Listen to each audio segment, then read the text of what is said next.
At COP30 in Belém, Brazil, a major step was taken to bring gender equality into the heart of global climate action.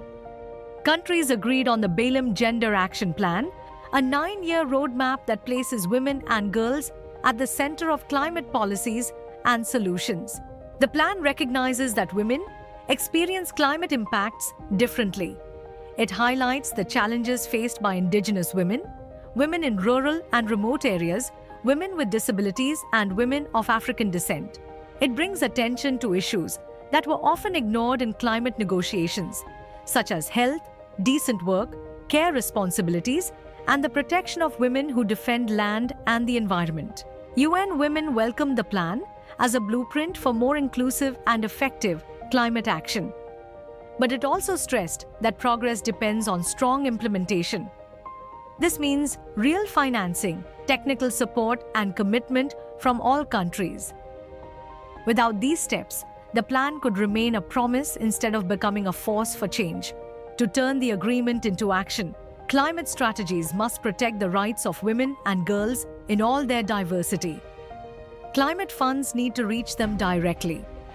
Women must have leadership roles in decisions on mitigation, adaptation, and just transition efforts. Violence and discrimination must be addressed.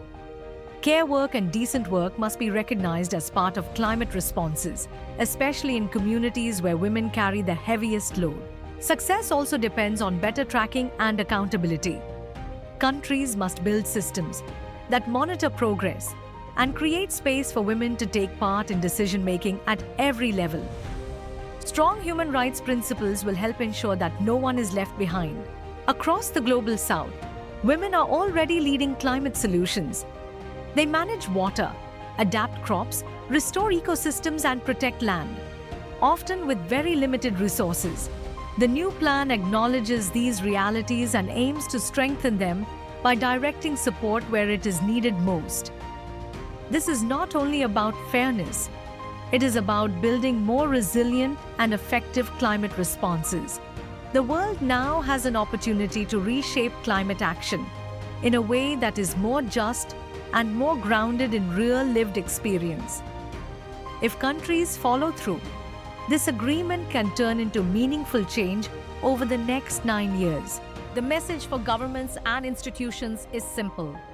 The time to move from commitment to action is now.